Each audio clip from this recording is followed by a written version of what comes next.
Class आज हम आपकी supplementary reader it so happen के 6th लेसन द फाइट की रीडिंग करेंगे। The fight part 1। Ranji discovers a pool in the forest and plunges into it for a swim. There is serious trouble between him and someone else over who has a right to the pool. A fight ensues. Someone else over whom. The first round ends in a draw.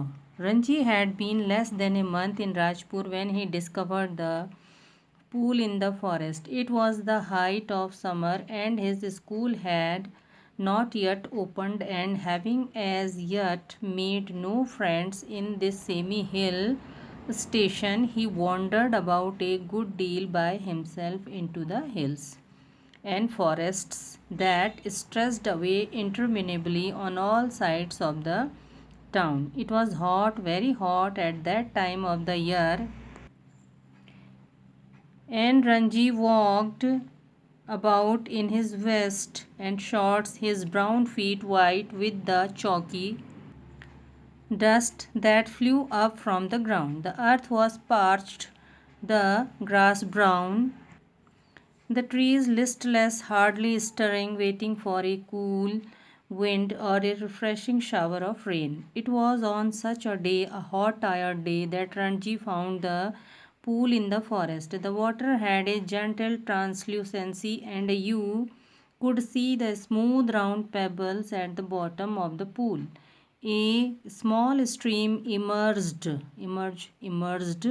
from a cluster of rocks to feed the pool. During the monsoon, this stream would be a gushing torrent cascading down from the hills, but during the summer it was barely a trickle. The rocks, however, held the water in the pool, and it did not dry up like the pools in the plains. When Ranji saw the pool, he did not hesitate to get into it. He had often gone swimming alone or with friends when he had lived with his parents in a thirsty town in the middle of the Rajputana desert. There he had known only sticky, muddy pools where buffaloes wallowed and women washed clothes. He had never seen a pool like this, so clean and cold and inviting. He leaped into the water. His limbs were supple, free of any fat, and his dark body glistened in patches of sunlit water.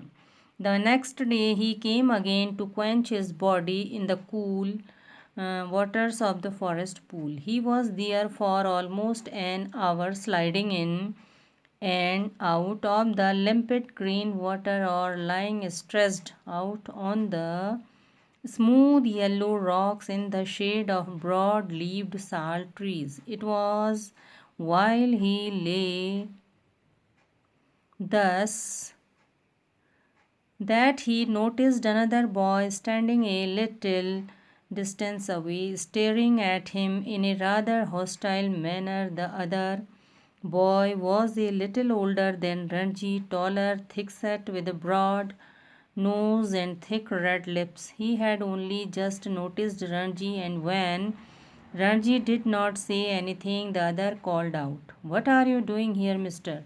Ranji, who was prepared to be friendly, was taken aback at the hostility of the other's tone. "I am swimming," he replied. "Why don't you join me?" "I always swim alone," said the other. "This is my pool. I did not invite you here." The stranger strode up to Ranji, who still sat on the rock, and planting his broad feet firmly on the sand, said, as though this would settle the matter once and for all, "Don't you know I am a warrior? I do not take replies from the villagers like you." "So you like to fight with villagers?" said Raji. "Well, I am not a villager, I am a fighter. I am a warrior, I am a fighter." They had reached an impasse. One had said he was a warrior, the other had proclaimed himself a fighter. There was little else that could be said. "You understand that I am a warrior," said the stranger, feeling that perhaps this information had not penetrated Ranji's head. "I have heard you say it 3 times," replied Ranji. Then why are you not running away? I am waiting for you to run away. I will have to beat you, said the stranger, assuming a violent attitude, showing Ranji the palm of his hand. I am waiting to see you do it, said Ranji. You will see me do it, said the other boy. Ranji waited. The other boy made a strange hissing sound. They stared each other in the eye for almost a minute. Then the warrior slapped Ranji across the face with all the force he could muster. Ranji staggered, feeling quite dizzy. There were thick red finger marks on his cheek. There you are, exclaimed his assailant. Will you be off now? For answer, Ranji swung his arm up and pushed a hard, bony fist into the other's face. And then they were at each other's throats, swaying on the rock, tumbling on to the sand, rolling over and over, their legs and arms locked in a desperate, violent struggle, gasping and cursing, clawing and slapping, they rolled into the shallows of the pool.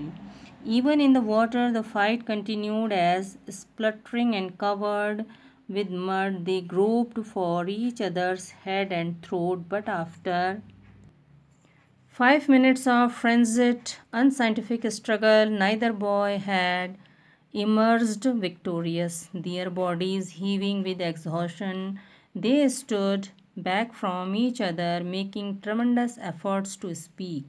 Now, how do you realize I am a warrior? Gasped the stranger. Do you know I am a fighter? Said Ranji with difficulty. They gave a moment's consideration to each other's answers, and in that moment of silence there was only their heavy breathing and the rapid beating of their hearts. Then you will not leave the pool, said the warrior. I will not leave it, said Ranji. Then we shall have to continue the fight, said the other. All right, said Ranji, but neither boy moved, neither took the initiative. The warrior had an inspiration. We will continue the fight tomorrow, he said, if you dare to. Come here again tomorrow. We will continue this fight and I will not show you mercy as I have done today. I will come tomorrow, said Ranji. I will be ready for you. They turned from each other then, and going to their respective rocks, put on their clothes and left the forest by different routes.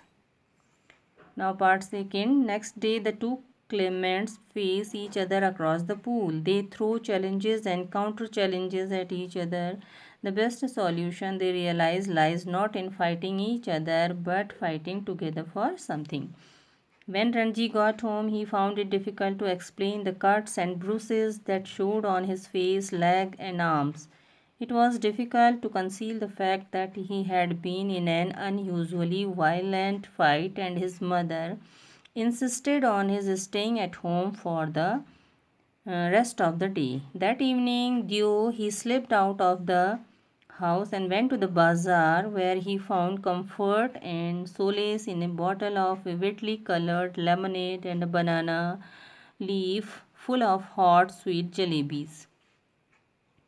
He had just finished the lemonade when he saw his adversary coming down the road. His first impulse was to turn away and to look elsewhere.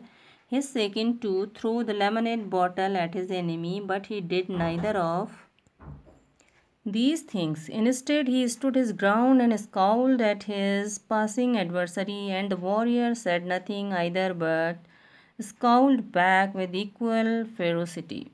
The next day was as hot as the previous one. Ranji felt weak and lazy and not at all eager for a fight. His body was stiff and sore after the previous day's encounter, but he could not refuse the challenge. Not to turn up at the pool would be an acknowledgement of defeat. From the way he felt just then, he knew he would be beaten in another fight, but he could not acquiesce, acquiesce in his own defeat. He must defy his enemy to the last or outwit him, for only then could he gained his respect. If he surrendered now, he would be beaten for all time. But to fight and be beaten today left him free to fight and be beaten again. As long as he fought, he had a right to the pool in the forest. He was half hoping that the warrior would have forgotten the challenge, but these hopes were dashed when he saw his opponent sitting stripped to the waist on a rock on the other side of the pool. The warrior was rubbing oil on his body. He saw Ranji beneath the sal trees and called a challenge across the waters of the pool.